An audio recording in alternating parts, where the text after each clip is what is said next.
it again with another video.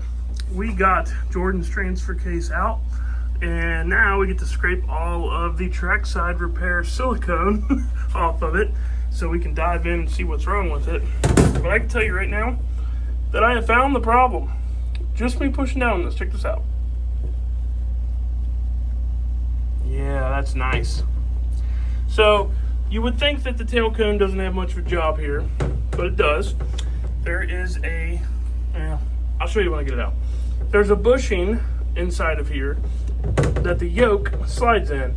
The yoke is obviously not a super tight fit. If it was really tight, it wouldn't be able to slip very properly. So there's a little bit of slop in here. So that bushing's job is to center the drive shaft to keep everything nice in line, nice and happy. When I'm able to just push down with my thumb and make that kind of movement on here, we are no longer centered with this drive shaft. Imagine what that looks like under load with 12, 1300 horsepower on it. No bueno. So we got to figure out, obviously this is cracked. Tail cone's for sure cracked. And when we were at the racetrack, I just put silicone on everything because we were trying to make the next round. We didn't have time to look and see exactly what the problem was, so that's why I just gobbed everything with silicone that could possibly leak and then wrapped it in towels like you guys saw if you watched that last video. So the drive shaft is either damaged and out of round from when this transfer case broke originally, and we did see a dent on the weight of the drive shaft. There was a paint mark all the way around the drive shaft where it hit the safety loop here. So I'm hoping that they say that the drive shaft is out of round, out of balance, and that would be what caused this to crack.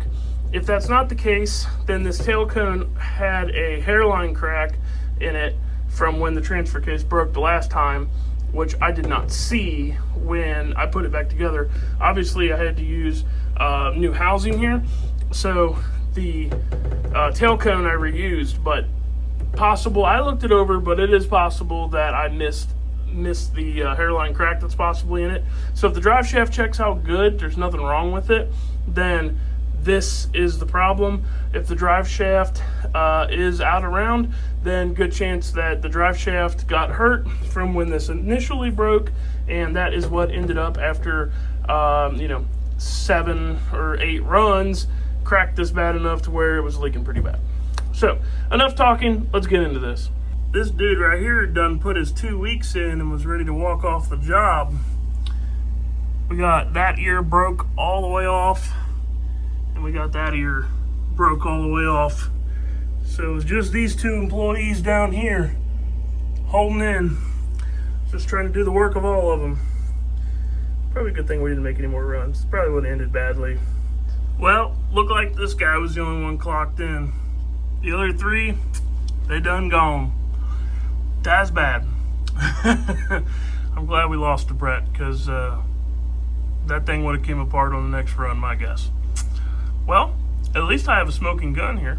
So this thing was definitely vibrating because we retightened all these bolts when we did the little makeshift diaper the first time, and these things are all super loose now. So this thing was definitely shaking its butt off. Transfer case all fixed up, ready to go. And we have some news from the Driveshaft shop, so let's discuss that. So when Jordan dropped the drive shaft off at the Driveshaft shop, he didn't tell him anything about what was going on or what happened. He just said, hey, put this on the machine, let me know if you find anything wrong with it. And what they found is on the transfer case yoke side, it was out of round 25 thousandths. And at the pinion side, it was out of round 20 thousandths. And then in the center, it was out of round 10 thousandths. So that would be indicative of a twist or a shock load. And they asked him, they said, hey, did this thing get shock loaded really hard? Because that's about the only thing that we could come to the conclusion of why it would do this. And he told them then what happened. So the drive shaft is definitely a problem and was damaged when the transfer case came apart the last time. And so if you have an aluminum drive shaft and you have a transfer case failure, even if the drive shaft looks to be okay to the naked eye, definitely get it checked out, because ours was twisted faux show. And that 100% would lead to vibration in the data log like we were seeing, and would 100% lead to that busted up tail cone on this thing. So he's actually not, he has a spare drive shaft. It's a spare steel drive shaft. We might change some stuff up over the winter on the truck. So we're going to throw the steel shaft in. He had him check that just to make sure that it was 100% good. Checked out good. So we're going to throw the steel shaft in it just to go to the next test session here very soon, and go up there and see if our problem is eliminated. So stick around and we will be doing that real soon.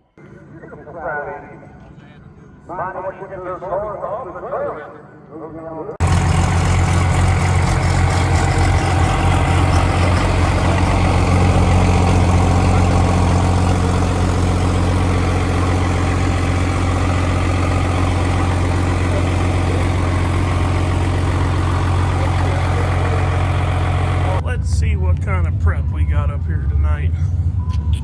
Hopefully something somewhat similar to some ODSS prep. It's hit or miss here. Sometimes it can be too good. Sometimes it's more no prep-ish. Oh yeah, no. I would say it's like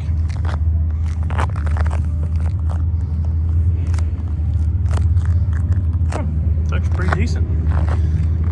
ODSS is usually a little bit better than this, but no, that'll work good. Let's see what the right lane looks like.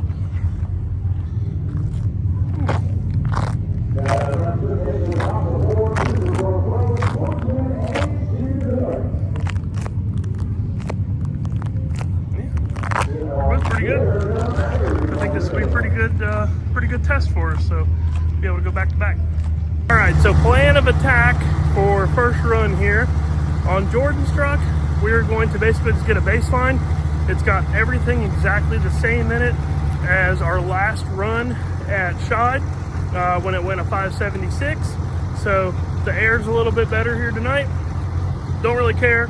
Just here to work on make sure the drive shaft is fixed as far as our vibration issue. Make sure our drive shaft fixed that, and to work on some chassis changes.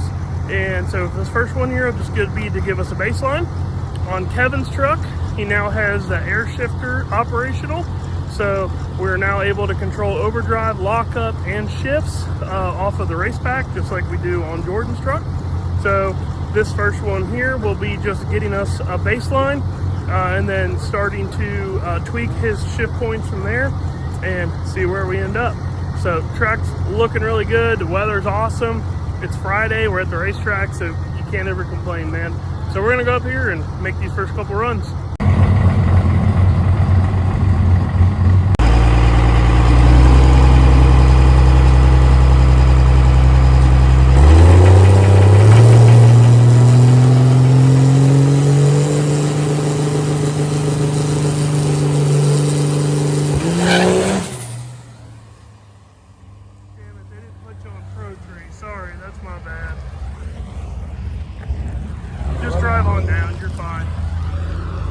Thought it was Pro Tree. I forgot to tell him. It's my bad.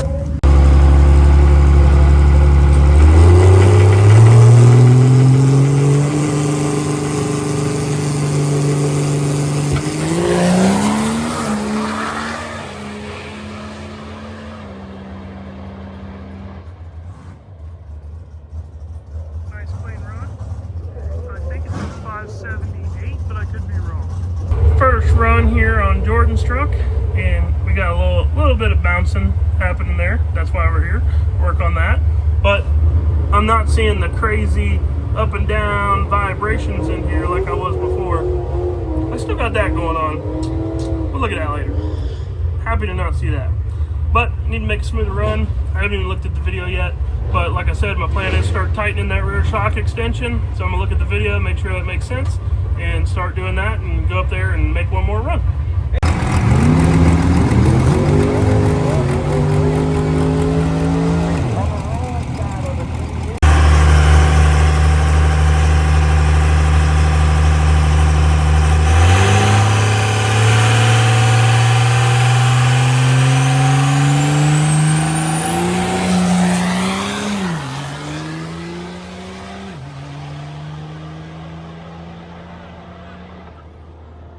right, so Kevin's first run was a 712. Went on 154 60 foot again, and that was just guessing at everything on the shift points. Got some fuzzy stuff going on with the data, with the scaling, I believe, on like the engine RPM sensor and stuff like that. So I got to work through that a little bit.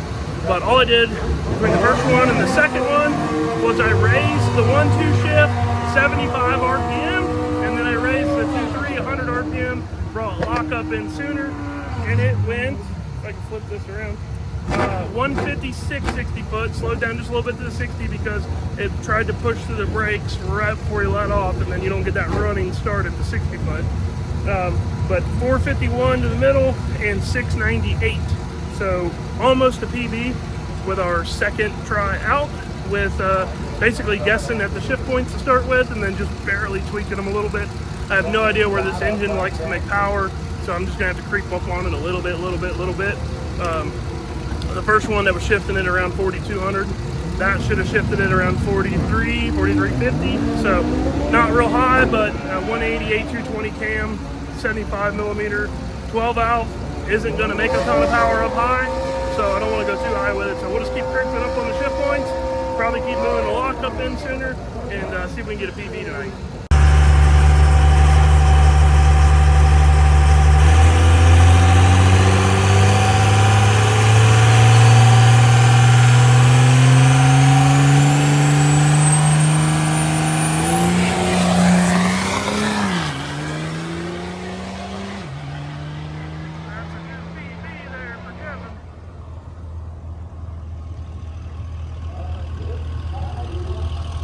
Uh, 690 something. I don't know, we'll have to go back and see.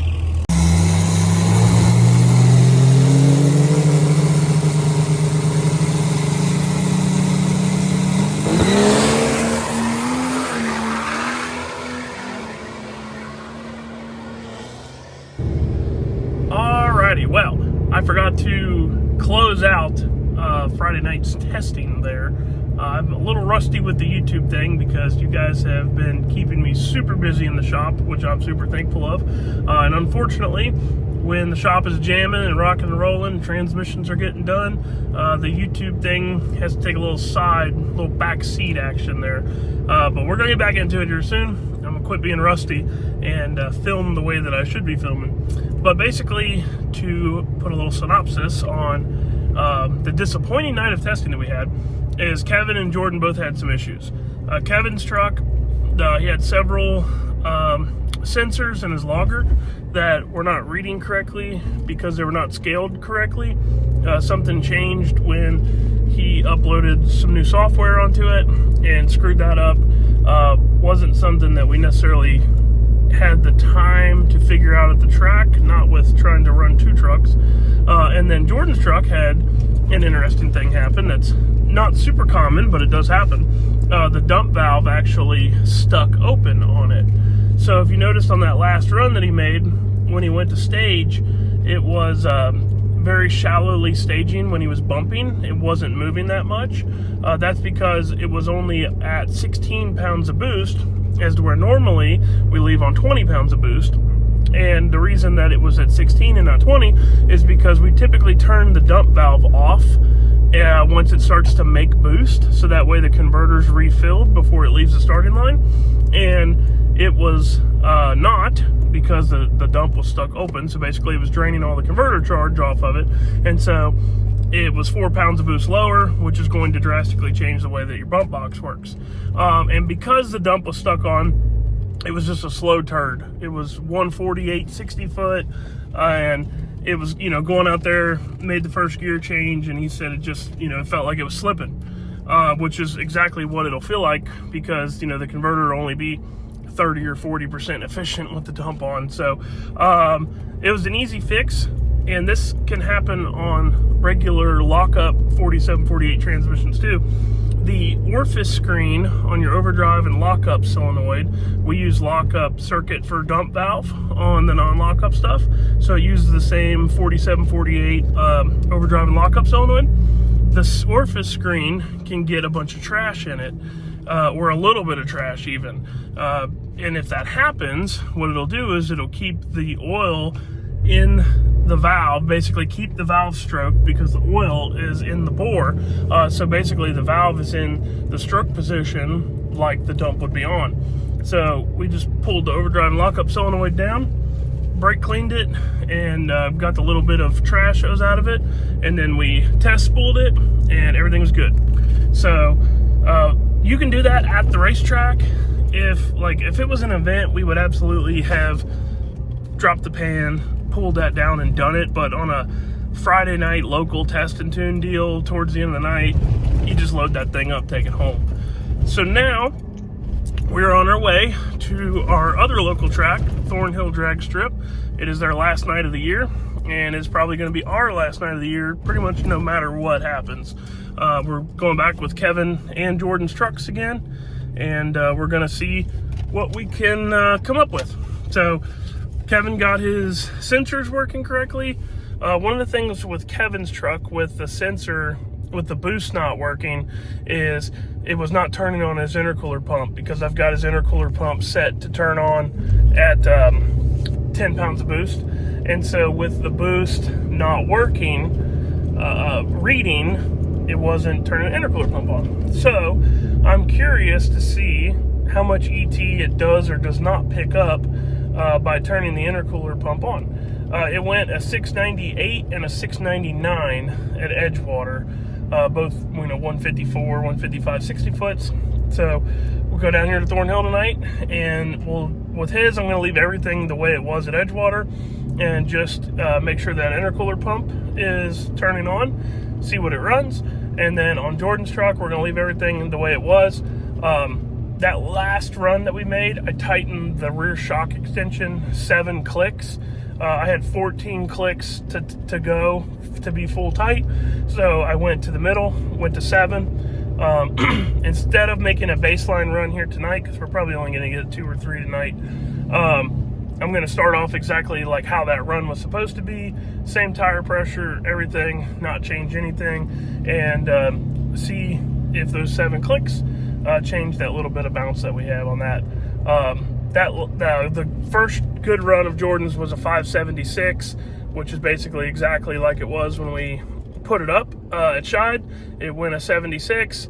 We got it out of the trailer a couple months later, went another 76 again. 60 foot slowed down a little bit though. It was 135. At Shide, it went 133 on that 576 run. So should have been slower, but the air was a little better, so it ran the same number. The reason the 60 foot slowed down is because of the little bit of bounce that we're working on. So we will know probably within like 2 runs if this thing is going to need traction bars. My guess is it's probably going to need traction bars based on what I'm seeing, but I want to make sure that when we make a change, we have gone through all possible options, and that we have good data and reasoning to make a change. I don't like to make changes just to make a change, especially when we're so close to running the index. So, all right, I'm going to quit yapping. We're going to get to Thornhill. We're going to get these things unloaded, and we're going to get to doing some testing. If the women don't find you handsome, at least they'll find you handy.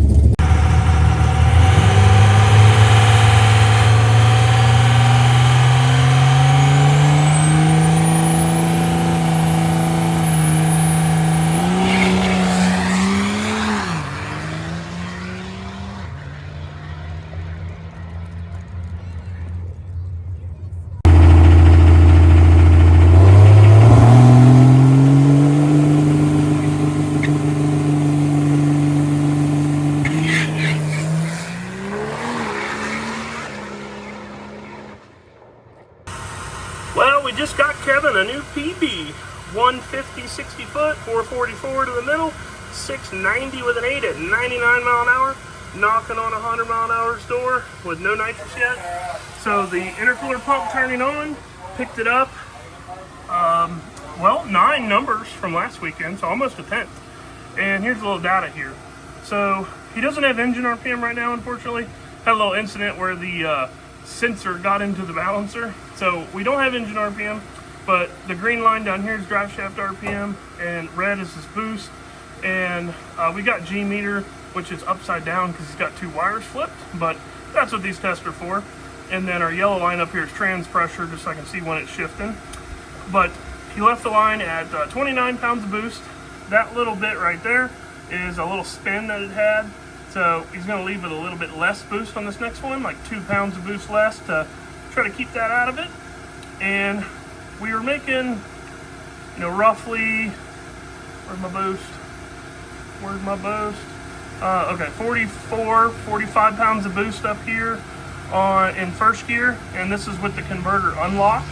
Now you can see that when this thing shifts to second and the converter locks up, this baby makes some boost. It goes all the way up to 50 psi. So I mean, that thing, we're talking picking up 6 pounds of boost just from the converter lockup. So, and you have to remember that this is a small turbo. This is S475, 96, 115, nothing crazy. So we're not going to get crazy boost out of it. But you can see where this engine RPM falls off, or I'm sorry, boost falls off and boost falls off. That's at your 1.2 and your 2.3. So that tells us, even though we don't have engine RPM, that we need to shift this thing sooner because it is basically laying over. Now the G meter's upside down, so normally this would be a valley here, but this little peak here is the lowest point of the G, right before the shift. So we can see that G meter is going down, so we're losing acceleration, and boost is going down. So you can see that trend here on the 1.2 and the 2.3. So we're moving the 1.2 shift in 400 driveshaft RPM sooner, and the 2.3 300 driveshaft RPM sooner. Try to get that thing to make some more steam through there and see. Might be a little bit too much, it might actually slow down, but we need to trust our data and move the shifts to where it is telling us to shift it at. This here is a beautiful example of why I do not like stacking second gear and lockup together. This thing's making about 183 to 185 psi in first gear trans pressure, and then when it shifts to second and locks the converter at the same time, it's down to 138 psi. So we lost, nearly 50 psi on that shift. And then on the 2.3, it's down, 156. So it's up 20 from what the 1.2 is because lockup is stacked with it. So at this power range, it is not as crucial yet. But as we continue to go faster, we're going to want to get away from that. We're going to want to either get us set up to where we can lock in first gear, which this truck might really like, or we need to let it get into second and then lock the converter as we start making more power with this truck. So it actually spun on the 2.3 shift out there a little bit. That's what these lines are. And we'll talk about that when we go over to Jordan's truck here in a second. Well, big trouble in Little China again with Jordan's truck. So our dump valve is working properly. Everything's good there. You can see the engine RPM here. So like when it's spooling up, you can see the boost is like 18 pounds. And then when it climbs up here, that's the converter refilling at 20.9. So left the starting line at 20.9 pounds of boost, 29.39 engine RPM, just like we always should. But then bleh, engine RPM is just rolls over, comes down, ugly, then climbs up and looks okay out there, right? Well, you can see it had a bad bounce in it. One, that's because it probably didn't like the shock change that I made, but the biggest reason is the nitrous solenoid for the downtrack kit is sticking. It did not come on. We have no nitrous come on. The bottle pressure is 901 at the start of the run, and it doesn't drop until it's in second gear. It only drops 12 or less than 20 psi. So that thing was basically not even opening. And really that is actually, I just realized this while I'm making the video, that's actually the spool jet turning back on. So the downtrack nitrous kit never turned on, ever at all. And he verified, he flipped the switch, he did arm the nitrous. So that is why it was so upset early. We have zero converter flash. It's just laid over, just bleh. And then chassis is too tight. This track gets rough out there when it transitions from concrete to blacktop at 300 foot. About the same time the 1.2 shift is made. Now here's about where it's making its transition, and you can see the driveshaft RPMs just up and down where it's just spin hooking, and it was bad enough that it was shaking the wheel, and so he aborted the run. So unfortunately, there is Really no time to try to fix this tonight. This is the second solenoid we've had go bad. These solenoids are 10 years old, so they have served us well. But it is time to put this thing in the box for the winter and put some fresh nitro solenoids on it. And based off of what we're seeing, we're just going to put traction bars on it, so that way we know we can come out swinging next year. We've learned a lot this season. We got the truck to go 570s consistently, even with not having a 100% dialed in suspension. So I think once we get that suspension with some traction bars on it, and I'm able to make that thing squat and really control it, man, I think we're gonna have a killer in 570 next year. So what do you think, Wyatt? What would you change? Lightning McQueen? Would you tune it up with Lightning McQueen? Okay, I'll try that next time. Lightning McQueen tune coming soon. But wait, there's more. Let me show you this pressure comparison so you can see the difference between the two trucks. This truck is non-lockup. We have no lockup clutch. On the 1-2 shift, our pressure is about 219 PSI, and it drops down to 200. So it only drops about 20 pounds of pressure, as to where Kevin's truck dropped over 50 pounds of pressure. Now on our 2-3 here, we can see it's about 218, and it drops down to 192. So it loses, let's just call it about 30 PSI. That's because that there is a bleed hole in the direct clutch for the trans brake. So that's why we get a little bit more pressure drop. But you can still see that these pressures don't drop nearly as much as what the lockup does when you stack the gear changes together. So on your street truck, every time you're stacking lockup and the 1-2 gear change, you're dropping 50, 60 PSI of pressure, and eventually that is going to cause second gear band wear.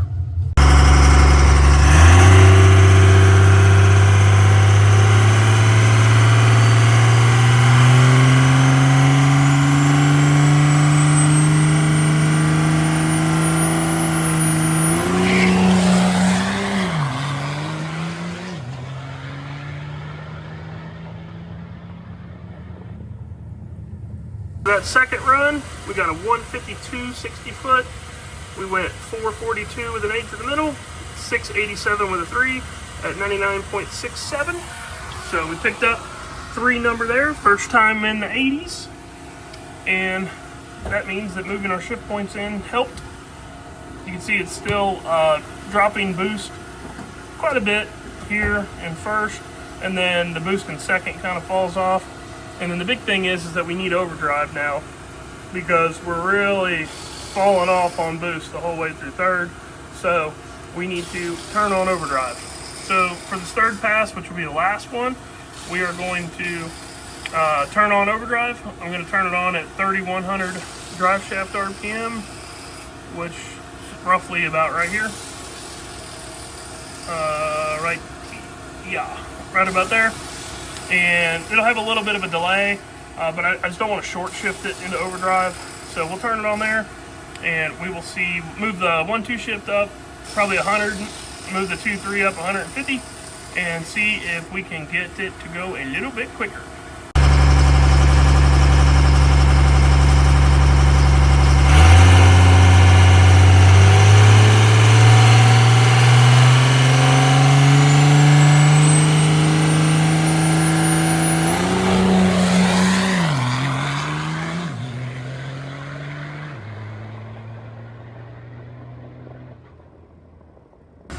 New PB, 150 with a 4, 60 foot, 437 with a 3 to the 330, 682 with an O.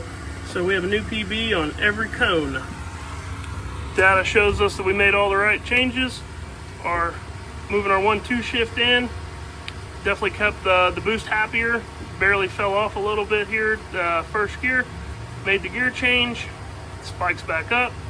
Would like to get some more data to figure out why this is happening, why it seems to be that the boost really starts to fall off. We don't have engine RPM yet. Let me fix that for you. We don't have engine RPM yet, so we really need to get that. Probably need to get drive pressure too. Mix the 2-3, jumps back up, runs out, falls back off, and then we go into overdrive. So this is the first time going in overdrive. Spikes up on boost, makes 62 pounds of boost, which is the most it's ever made, and more importantly, carries it all the way through. So that is what netted us those numbers. If we can figure out how to keep the boost higher here and here without short shifting the engine too much, once we figure out what the engine RPM is, we will, without a doubt, be able to make this thing run 670s on fuel with no nitrous yet. But we do have a little problem. Unfortunately, we got a head gasket. Not really sure why. I don't have a light to show you, but right above the middle freeze plug, push the coolant out.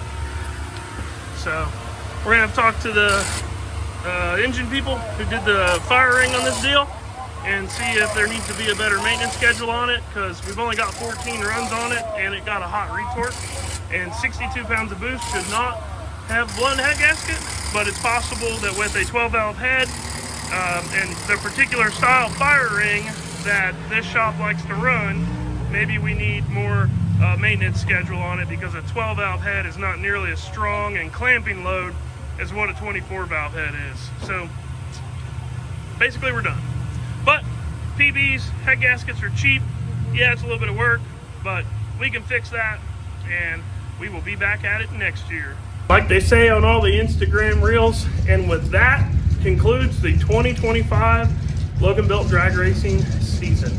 Overall, we had a great season. We got 2 new trucks out to the tracks. We got Jordan's truck running in the 570s, and we know what tweaks we need to make that thing a front runner for next year. We won a round of competition in my opinion, the absolute hardest class that ODSS has to offer, the 570 index class. We got Kevin's truck out after a 4-year build and got him knocking on the door of 670s. Almost every time we took it out this year was new PBs. We've got more automation. What is the word I'm looking for? It is automatic. It does it on its own.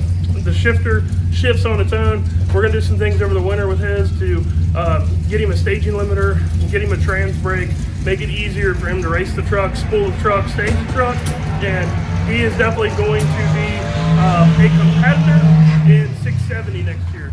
I don't think he's going to try to make the full pull in 670 next year, but I know that he's definitely going to run the closer events to us, and luckily it's looking like for next year there's going to be several events that are close to us. So overall, great year. Anytime you can load the trucks up, yeah, the head gasket's blown, that sucks, but hey, there's way worse things. There ain't a window in the side of the block. So we are going to chalk this up as a great year of racing in 2025, and we're going to come out hard in 2026 and really try to go after a championship in 570, get Kevin to be a good high qualifier in 670, and hopefully bring the Fossil back out of retirement. So that's all I got for this one, guys. Stick around. We got more content coming up over the winter. Back to you. We will see you guys next year.